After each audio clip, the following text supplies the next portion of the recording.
नया IBN 7 हौसला है।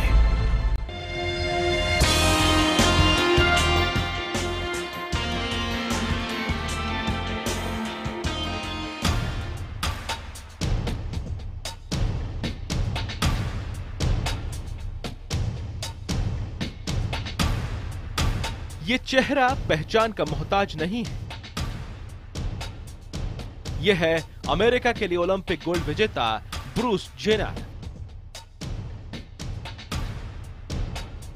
ब्रूस जेनर अमेरिका की सबसे चर्चित reality TV star Kim Kardashian के पिता भी हैं।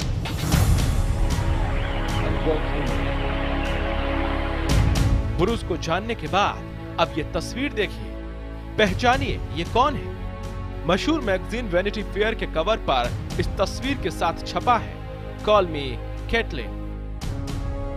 आइए हम आपको बताते हैं कौन है कैटलिन। गौर से देखिए कैटलिन के चेहरे और ब्रूस जेनर के चेहरे को। क्या आपको दोनों में कोई समानता नजर आती है? शायद नहीं। आप सोच रहे होंगे कि हम ये सवाल पूछ ही क्यों रहे हैं, लेकिन इस सवाल की वजह है, पुख्ता वजह है। वजह यह है कि ब्रूस जेनर ही है कैटलिन। फर्क सिर्फ इतना है कि ब्रूस मर्द थे जबकि कैटलिन औरत है। 65 साल की उम्र में ब्रूस कैसे बन गए कैटलिन? ब्रूस को कैटलिन किसने बनाया?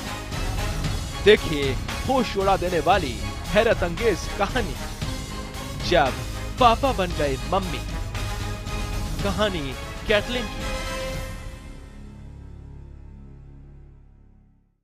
नमस्कार, स्पेशल रिपोर्ट में आपका स्वागत है। मैं हूं रुचा अनिरुद्ध और आज पेश है कहानी उस कैटलिन की जिसने दुनिया की हर चीज को एक तरफ रखते हुए अपने दिल की सुनी और वही किया जो उन्हें ठीक लगा।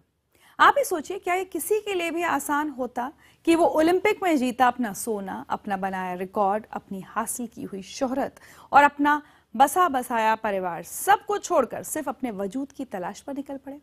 वो वजूद जिसकी वजह से कैटलिन ताउम्र महसूस करती रही कि वो एक पुरुष के शरीर में कैद औरत हैं और आखिरकार 64 साल बाद वो दुनिया के को ये बताने की हिम्मत जुटा सकी। कैसे मिली उन्हें ये हिम्मत? बस यही है कहानी कैटलिन की। Call me Caitlyn. मशहूर मैगजीन वैनिटी फेयर के कवर पेज पर आकर अपनी यही पहचान बताई कैटलिन ने। कैटलिन यानी 65 साल की खूबसूरत महिला। वैनिटी फेयर के जुलाई इशू में छपी इन तस्वीरों को फोटोग्राफर एनी लेबोविट्स ने क्लिक किया। 50 और 60 के दशक की क्लासिक हॉलीवुड फिल्मों की हीरोइन की याद दिलाने वाली तस्वीरें। कैटलिन जेनर 1949 में पैदा हुई थी। तब हॉलीवुड फिल्मों में ऐसा ही फैशन था, लेकिन अब से पहले कैटलिन ये पोशाकें नहीं पहन पाई थी क्योंकि तब वो औरत नहीं मर्द थी। The last few days of doing this shoot was about my life and who I am as a person. It's not about the fanfare, it's not about people cheering in the stadium, it's not about going down the street and everybody giving you that a boy, Bruce, pat on the back. Okay? This is about your life. Caitlyn को दुनिया ने शुरुआत में Bruce Jenner के नाम से जाना था। ब्रूस जेनर बाद में अमेरिका के मशहूर ओलंपिक गोल्ड मेडलिस्ट बने।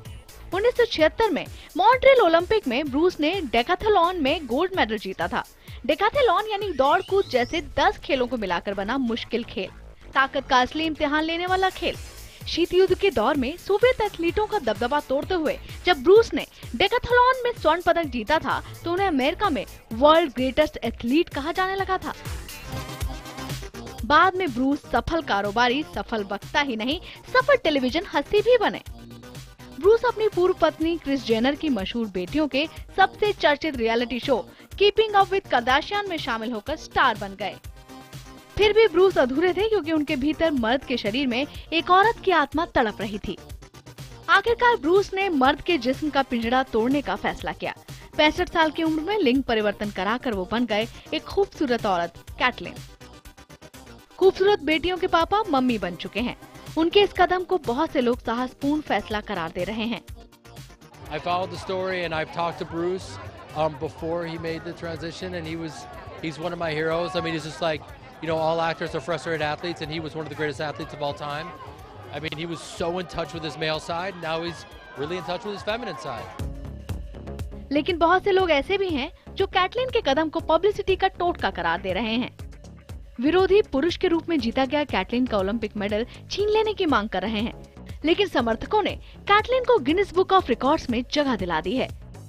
ब्रूस ने कैटलिन बनने के बाद नया ट्विटर अकाउंट बनाया। महज 4 घंटे में उनके 10 लाख से ज्यादा फॉलोअर हो गए। तेज रफ्तार से फॉलोअर बनने के रिकॉर्ड में उन्होंने अमेरिकी राष्ट्रपति बराक ओबामा को पीछे छोड़ दिया। कैटलिन ने अपने पहले ट्वीट में लिखा, मैं बेहद खुश हूँ क्योंकि काफी स्ट्रगल के बाद अब मुझे मेरी मनपसंद जिंदगी मिली है। कुछ समय पहले उन्होंने एक इंटरव्यू में खुलासा किया था कि उनकी आत्मा एक महिला की है। ताउम्र वो एक मर्द के तौर पर जो भी करते रहे, उनकी हमसफर रही उनके भीतर छुपी औरत। Always had a secret from morning till night. Caitlin doesn't have any secrets. Soon as the Vanity Fair cover comes out, I'm free.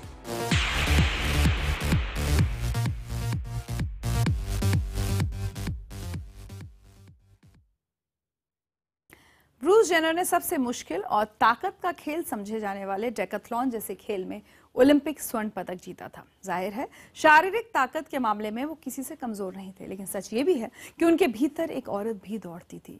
पुरुष और औरत के बीच फंसी कैटलिन 64 साल तक कैसे एक कश्मकश से गुजरती रही, कब उन्होंने जिंदगी का बड़ा फैसला किया, देखते हैं कहानी।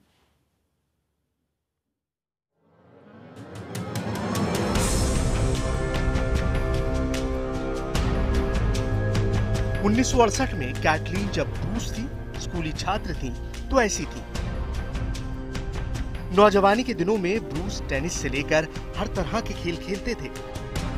फिर वो ओलंपिक गोल्ड मेडल जीतकर मशहूर हो गए। लेकिन उनके भीतर छुपी कैटलिन अंगड़ाई लेने लगी थी। 1980 में ब्रूस ने पहली बार शॉर्ट पहना था। अब औरत के गुण उनके चेहरे पर दिखने लगे थे, लेकिन वो न सिर्फ पुरुष थे बल्कि पिता भी बन चुके थे। ब्रूस को पहली पत्नी क्रिस्टी से एक बेटी और एक बेटा हुआ। ब्रूस ने दूसरी शादी लिंडा से की। लिंडा से ब्रूस को 2 बेटे हुए। ब्रूस की आखिरी शादी क्रिस जेनर से हुई, जिनसे उन्हें 2 बेटियां हुई। क्रिस से ब्रूस का तलाक हो चुका है, लेकिन सभी 6 बेटियों को ब्रूस पिता की तरह ही प्यार देते हैं। लेकिन दूसरी तरफ उनके भीतर छुपी औरत भी बाहर आ रही थी। ब्रूस काफी पहले से ही उंगलियों पर नेल पॉलिश लगाने लगे थे। फिर उन्होंने बाल बढ़ाने शुरू किए, टॉप्स पहनने शुरू किए। 64 बरस तक ब्रूस के जिस्म में कैटलिन इसी तरह सांस लेती रही। आजाद होने के लिए लॉ की तरह चलती रही। फिर लॉ इतनी तेज हुई कि ब्रूस ने कैटलिन बनने का फैसला कर लिया। खास बात यह है कि ब्रूस को इस बदलाव में अपने परिवार और बेटियों का भी पूरा साथ मिला। रियलिटी स्टार किम कार्दाशियन तो पापा से मम्मी बने कैटलिन को मिले प्यार पर खुशी जाहिर करते नहीं थक रही। We absolutely do. Everyone has been so supportive and so amazing, and I think that that's all we could really ask for is kindness, and we felt that, so thank you. आज बेटियों से लेकर साथी तक Caitlin के फैसले की तारीफ कर रहे हैं, लेकिन ब्रूस से कैटलिन बनना उनके लिए आसान नहीं था। दरअसल वो खुद ही नहीं समझ पा रहे थे कि वो क्या है, वो मर्द है या औरत। जिंदगी की शुरुआत में ही वो महिलाओं जैसे सजना धजना शुरू कर चुके थे। यहाँ तक कि लिंग परिवर्तन के लिए हार्मोन रिप्लेसमेंट थेरेपी भी वो शुरू कर चुके थे। लेकिन दूसरी तरफ उनके जीवन में एक के बाद एक महिलाएं आती रहीं। 1990 में जब वो अपनी तीसरी पत्नी क्रिस कार्दाशियन से मिले, तो उन्होंने हार्मोन रिप्लेसमेंट थेरेपी रोक दी। शादी के बाद वो पूरी तरह से खुशहाल परिवार के पिता के तौर पर जीने लगे। अगले 22 साल तक ब्रूस खुद के पुरुष होने का छलावा देते रहे। लेकिन 2013 में क्रिस से तलाक के बाद एक बार फिर उनके भीतर छुपी औरत बाहर आने के लिए तड़पने लगी। आखिरकार चर्चित रियलिटी स्टार बेटी किम कार्दाशियन के रियलिटी शो में ही अपने पुरुष से महिला बनने के फैसले की जानकारी लोगों को दी।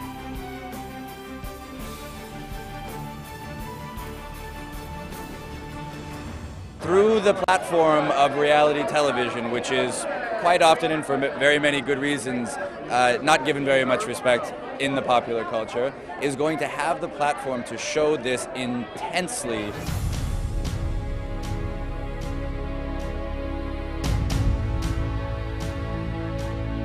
हालांकि कैटलीन ने लिंग परिवर्तन के लिए हार्मोन थेरेपी ली है, लेकिन उन्होंने अभी तक जेंडर कंफर्मेशन सर्जरी नहीं कराई है।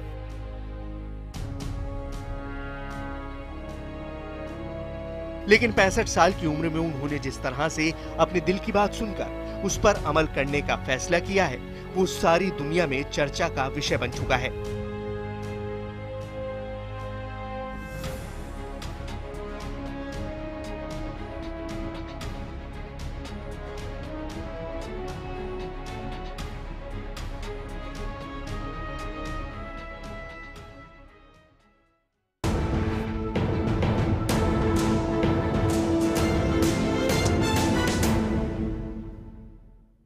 आप देख रहे हैं स्पेशल रिपोर्ट और हम बात कर रहे हैं उस ओलंपिक चैंपियन की जो 65 साल की उम्र में पुरुष से महिला बन गया।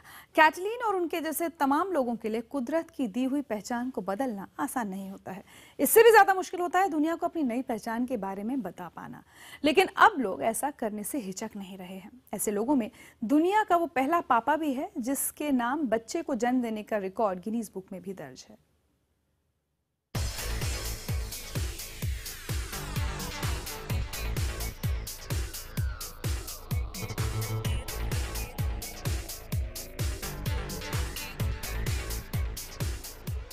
ओलंपिक गोल्ड मेडलिस्ट एथलीट और टीवी स्टार ब्रूस जेनर पुरुष से महिला बनकर कॉल मी कैटलीन कह रहे हैं, तो ये अपनी तरह का कोई अलबेला या नया मामला नहीं है। अमेरिकी टीवी जगत के लोकप्रिय नाम लावेन कोक्स भी पुरुष से महिला बने हैं। दूसरी तरफ चार्ल्स बोनो और पुरुष के रूप में गर्भवती होकर दुनिया भर में चर्चित हो जाने वाले थॉमस बेट्टी भी हैं, जो महिला से पुरुष बन गए। आज की दुनिया में अमेरिका से लेकर भारत तक बहुत से मामले हैं जहां लोग पुरुष से महिला या महिला से पुरुष बन गए। ये वो लोग थे जो अपने शरीर को लेकर सहज नहीं थे। ऐसा नहीं है कि पुराने जमाने में ऐसे लोग नहीं होते थे, लेकिन तब लिंग परिवर्तन का तरीका मौजूद नहीं था। अब हार्मोन थेरेपी से मुमकिन है कि महिला के भीतर पुरुष के और पुरुष के भीतर महिला के गुण बढ़ा दिए जाए। सर्जरी से शरीर में भी बदलाव हो जाते हैं। हालांकि अभी भी ये तरीके 100% सटीक नहीं है। कैटलीन की कहानी सामने आने के बाद अमेरिकी एक्टर रेक्स ने अपने एक दोस्त की कहानी बताई, जिसकी मौत लिंग परिवर्तन से पहले ही हो गई थी। She was brave enough to say, I'm a woman, late in life, and she was in the middle of her transition, and it's possible that the hormone she was taking, contributed to her illness. But I just think it's brave to say to the world, I'm not who you think I am, I'm who I think I am. पूरी तरह सटीक न होते हुए भी विज्ञान ने आज लोगों को कई तरह के विकल्प दिए हैं। थॉमस बेट्टी साल 2002 में सर्जरी कराने के बाद महिला से पुरुष बने थे। उन्होंने शादी भी की और बच्चे की चाहत के लिए 2007 में विज्ञान की मदद से गर्भवती भी हुए, क्योंकि उनकी पत्नी औलाद को जन्म देने के काबिल नहीं थी। बेट्टी आज भी कानूनी तौर पर पहले और इकलौते ऐसे मर्द हैं जिन्होंने बच्चे को जन्म दिया है। इसके लिए उनका नाम Guinness book of world record में भी दर्ज है। बेट्टी के मामले के बाद से ही ये माना जाने लगा कि ऐसे लोगों के लिए वैज्ञानिक रूप से कोई बाधा नहीं बची जो लिंग परिवर्तन कराना चाहते हैं, पारिवारिक जिंदगी जीना चाहते हैं और औलाद की खुशी भी चाहते हैं। हालांकि ऐसे लोग समाज की सोच में बदलाव की जरूरत जरूर महसूस करते हैं। In terms of visibility, absolutely. We even need more visibility and more diversity. Every trans person doesn't have Sophia's experience or my experience or other experiences we've seen, but then I would love to see that visibility translate into real policy and systemic shifts outside of the media. मगर समाज बदल रहा है। इसका बड़ा सबूत यह है कि जब ब्रूस जेनर पुरुष से महिला बने तो तारीफ के साथ आलोचना भी हुई। इस बीच उन्हें अमेरिकी राष्ट्रपति बराक ओबामा का भी साथ मिला जब उन्होंने ट्वीट किया कि आपकी जैसी कहानी को सबके सामने लाने के लिए साहस की जरूरत है। कैटलीन और उनके जैसे लाखों लोग अब तड़पते हुए जिंदगी नहीं जीना चाहते। विज्ञान ने विकल्प दिया है तो लोग उसे आजमा भी रहे हैं।